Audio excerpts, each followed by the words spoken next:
Olá, bom dia você que me assiste. Deus abençoe todo o teu dia no nome de Jesus. E obrigado por você estar comigo nos vídeos, assistindo os vídeos e me ajudando aí a pregar a palavra de Deus. Continue orando por mim porque eu preciso das suas orações. Vamos ao título da mensagem de hoje. Por que deveria Deus confiar em mim? Por que deveria Deus confiar em mim? Um título interessante, e nós vamos falar desse assunto que está em Deuteronômio capítulo 25. Mas vamos orar primeiro? Deus Santo, no nome de Jesus, obrigado por esta manhã, obrigado por essa palavra. E eu e essa pessoa que assiste esse vídeo, oramos ao Senhor agora no nome de Jesus, pedindo ao Senhor, esteja conosco, caminha conosco, cuida das nossas vidas e dos nossos familiares e amigos. E nós entregamos todos os nossos pedidos nas mãos do Senhor, no nome de Jesus. Amém. Bom, Deuteronômio capítulo 25, nós vamos falar desse título. Por que deveria Deus confiar em mim?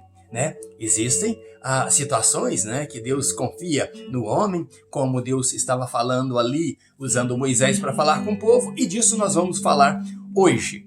Mas o assunto é eu e você diante de Deus. Deuteronômio capítulo 25, o versículo 1, 4 e 16 é o que vamos ler. O versículo 1 diz assim: Se entre dois homens houver contenda e vierem a juízo para serem julgados, o inocente será absolvido e o culpado será condenado. Parece isso óbvio, Tranquilo de entender. Versículo 4. Não atarás à boca o boi que debulha, ou o boi que está debulhando, não lhe coloque uma mordaça na boca. Versículo 16 diz assim: Pois o Senhor abomina todo aquele que pratica tal injustiça, E nós vamos falar desse assunto e apresentar também algumas injustiças que Deus estava dizendo que Israel não deveria cometer. E se Israel não deveria cometer, nós também, os cristãos, jamais poderemos cometer tais injustiças.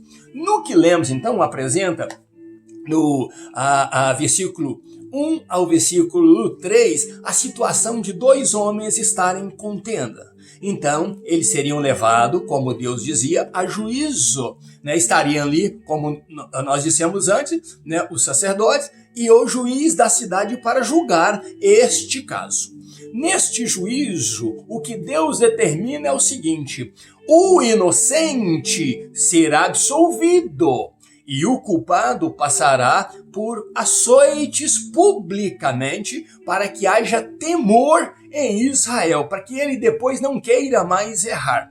Mas só que Deus exige ali também dos juízes, porque estavam envolvidos envolvidos na confusão, os dois homens envolvidos na confusão, na contenda. Aí estava ali o sacerdote e o juiz da cidade, e também estava ali a questão dos que iriam executar a sentença. Então, o que Deus estava exigindo ali era que eles fossem julgados de forma justa, o inocente absolvido, não poderia o juiz ter o culpado como inocente e o inocente como culpado, mas e a sentença deveria ser justa também. Então, não só os dois em contenda estariam sendo apreciados e avaliados por Deus, os sacerdotes e o juiz também deveriam ser justos na sua causa ali, na sua sentença.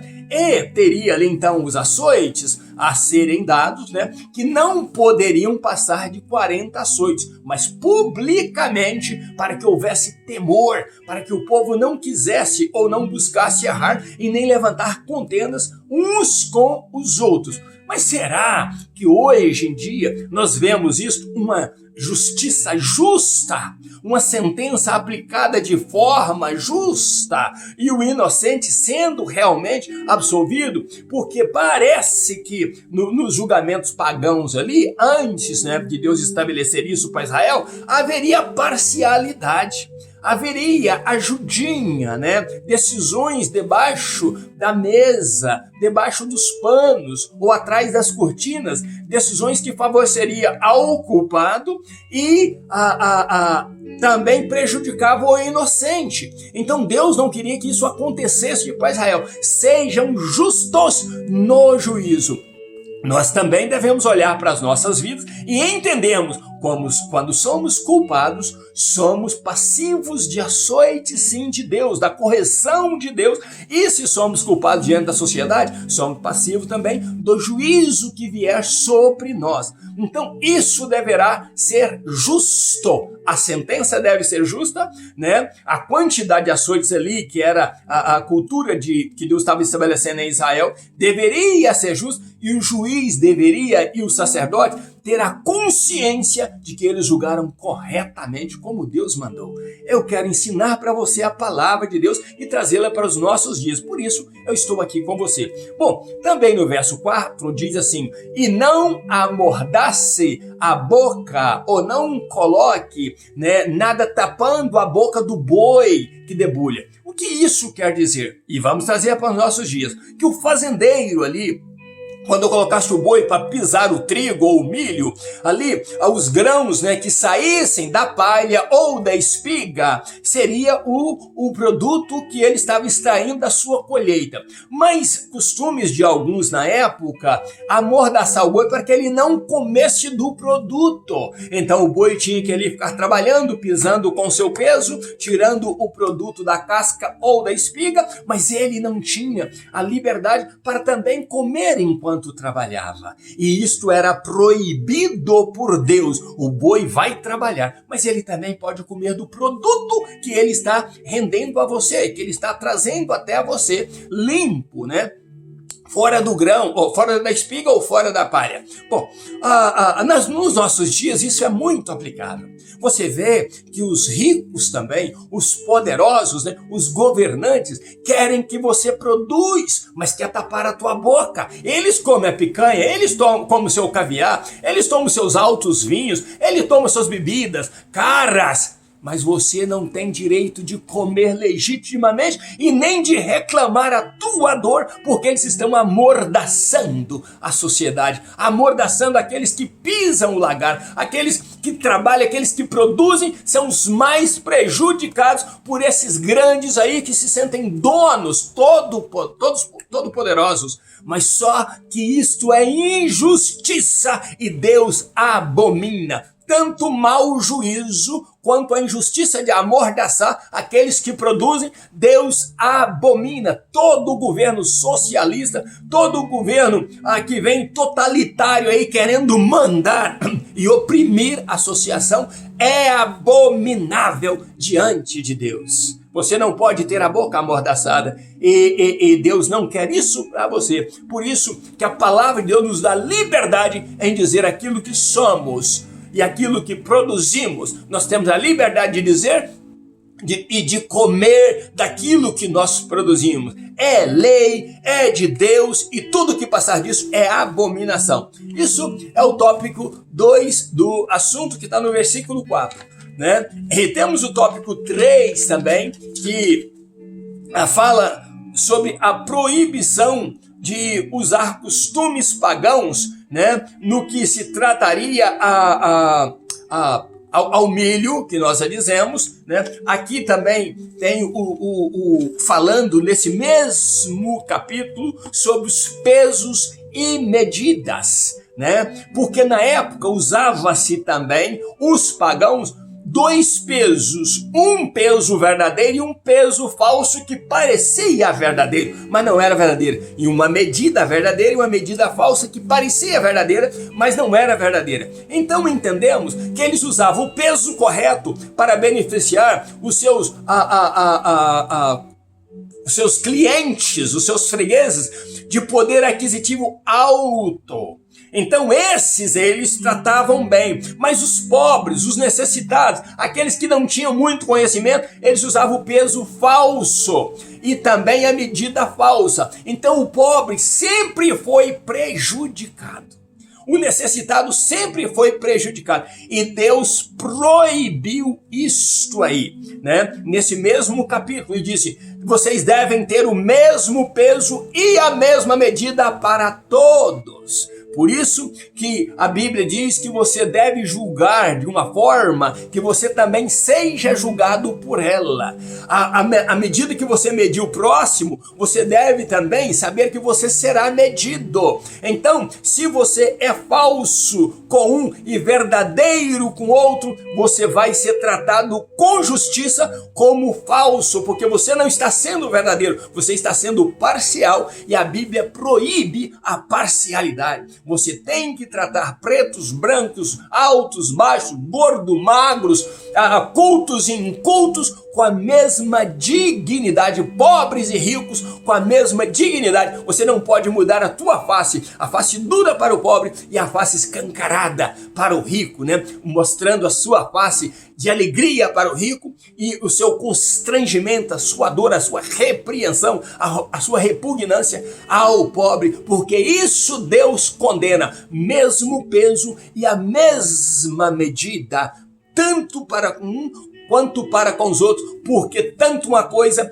quanto a outra é abominável ao Senhor, como diz Provérbios 17:15, que se você ter o culpado como inocente ou inocentar o culpado e prejudicar o inocente, Deus abomina todas as duas coisas, né? Não pode ter o culpado como inocente, nem o inocente como o culpado. Isso é abominável, tanto uma coisa quanto a outra diante de Deus. Então, por isso que vem o título da nossa mensagem: por que deveria Deus confiar em mim? Porque eu estou tendo a palavra dele no meu coração, na minha mente. Eu estou aprendendo a caminhar com dignidade nesta vida. Cada dia que passa, eu aprendo mais da palavra do Senhor e sei que eu serei melhor para a sociedade se eu for melhor para Deus com a palavra dele investida em mim. Então é muito bom, muito satisfatório para você saber: não, eu estou aprendendo, eu estou aplicando a palavra de Deus na minha vida e ele pode confiar em mim, porque Deus quer confiar em você. Ele colocou tudo isso aqui nas mãos do povo de Israel para eles executarem. E engraçado que Deus dá uma determinação para eles dessa forma. Tem a lei do levirato ali também, que não se aplica muito a nós no lado cultural, porque o levirato é o seguinte: se uma mulher casasse com um homem e ele morresse não dando filhos para ela, o irmão dele deveria assumi-la, ter filho com ela e colocar o nome do irmão, da honra ao irmão, como se aquele menino novo ali fosse herdeiro do irmão. Isso é uma cultura para o povo de Israel, para aquele que morreu. Mas essa cultura já havia lá antes desta ordem de Deus. E você vai lembrar de Judá, que teve o filho que casou-se, né, e morreu porque a vida de filho de Judá, era abominável diante de Deus e Deus o matou. Deus não se agradou da vida dele. Então ele teve o segundo filho, que também cumpriu, casou, mas não queria dar filho àquela mulher, porque o filho dele teria o nome de e seria herdeiro de E como era o primogênito, quem herdaria de Judá era o filho da mulher com o nome de mesmo sendo filho do irmão que se casou com ela. Então ele foi mal diante dos olhos do Senhor, usou a mulher como mulher, mas não deu a ela o herdeiro que era próprio de dar, e então Deus o matou também. E você vai ver que Judá comete um erro muito grave, usando a sua nora mais tarde, e diz: não vamos falar porque não temos tempo, mas perverteu-se a ordem de Deus, até mesmo porque Judá achou que aquela mulher era um pé frio na família dele, estava morrendo todos os filhos dele, ele não daria o terceiro para ela de jeito nenhum, para morrer também. Ele teve a decisão própria e pagou com a sua vergonha mais tarde por isso. Mas o que nós devemos lembrar aqui, bem explicado, é que a lei do levirato traz a nós um ensinamento, que nós devemos honrar as pessoas que Deus Deus estabeleceu para serem honradas, principalmente quando se trata da nossa família, quando se trata de um irmão que faleceu ou de uma pessoa que passou nas nossas vidas e que agora é falecida, e você então aproveita a oportunidade para se beneficiar ou falar mal dela. Não devemos fazer isso. O que passou, passou. A honra que Deus estabeleceu para a pessoa deve continuar sendo honra, e nós temos que posicionarmos cada dia mais inculpáveis diante de Deus. Aquele terceiro filho de Judá ali não teve culpa, porque o pai não estabeleceu o que a lei dizia, o que a ordem dizia, o que era o costume. O costume dizia, mas na verdade alguém pagou caro por não obedecer a palavra de Deus. E Deus não quer que você e eu sejamos esta pessoa que venhamos a desobedecer a palavra dele e depois ele tenha que nos punir, como puniu os dois filhos de Judá e mais tarde também puniu a Judá. Né? Aquela mulher ali foi vitoriosa, porque dela mais tarde veio, né, a origem do nosso Salvador e Senhor Jesus. Ela não foi desonrada como Judá tentou fazer com ela, né? Deus teve misericórdia dela. Mas isso também nos traz uma lembrança de que Deus cuida de você. Deus cuida de você nos mínimos detalhes, porque Ele quer confiar de que você vai fazer exatamente o que Ele disse. E o tópico 4, né, que traz um assunto muito bom para gente do tópico 4, que finaliza este capítulo, dizendo que sobre os pobres e os fracos que sofrerão na mão de um rei. Bom, quando o povo saiu do Egito, Deus faz a lembrança aqui no final do tópico 4, do versículo 17 até o 19. Deus faz uma lembrança assim. Olha, lembrem-se de Amaleque. Quando vocês saíram do Egito, quando eu os tirei de lá e eu era o Deus de vocês, né, o Deus que os guiava, Amaleque se levantou contra vocês no deserto.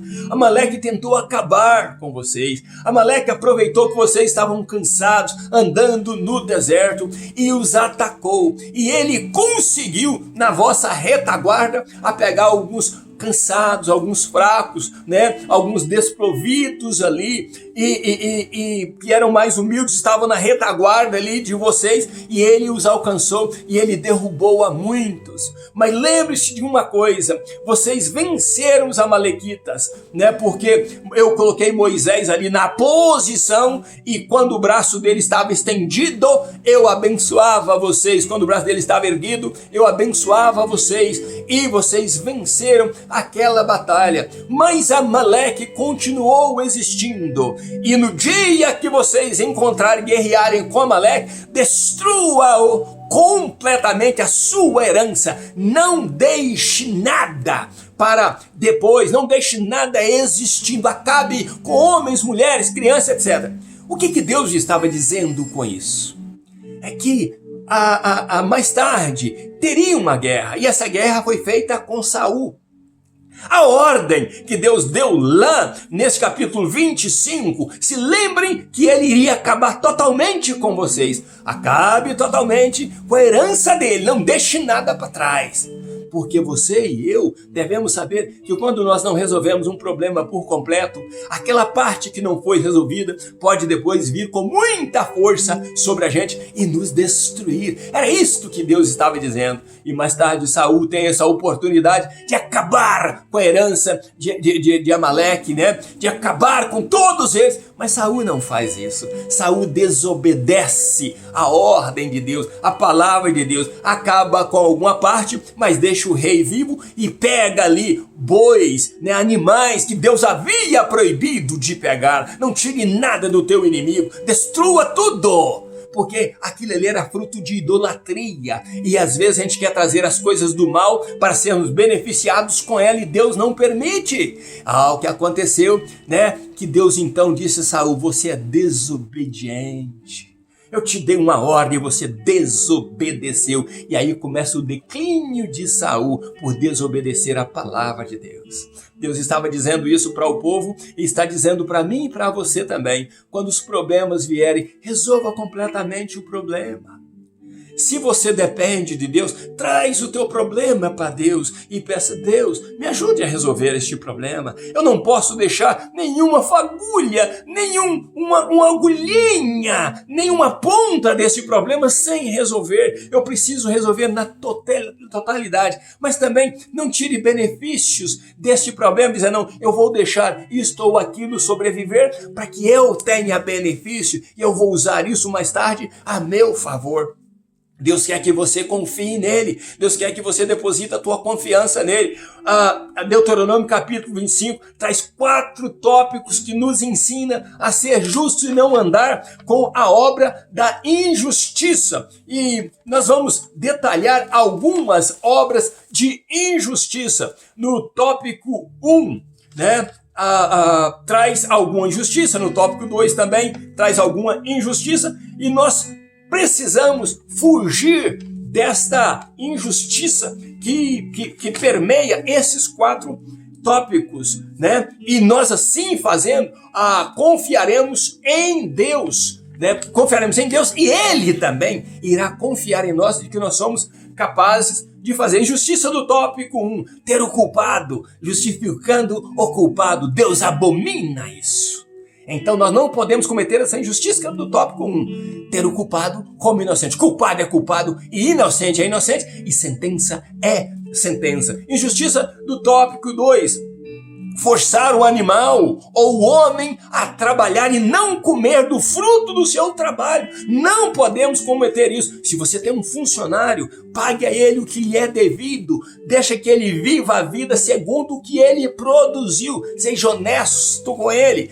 É o tópico 2, o tópico entre meio, que é do levirato, de honra a quem tem honra, não cometa a injustiça de desonrar aqueles que Deus honrou. Deus quer que você seja justo. A injustiça do tópico 3, usar 2 critérios diferentes. A uns você aplaude e a outros você condena, merecendo também o aplauso. Usa o mesmo critério para todas as pessoas. Trata todos com igualdade. E a injustiça do tópico 4 é a desobediência, que eu falei de Saul, não cumprindo aquilo que Deus falou. Deus falou com você. Deus quer abençoar você. Então guarda no teu coração a palavra de Deus e você não necessitará sacrificar a você e a tua família mais tarde por desobediência à palavra de Deus. Que Deus abençoe você e família em nome de Jesus.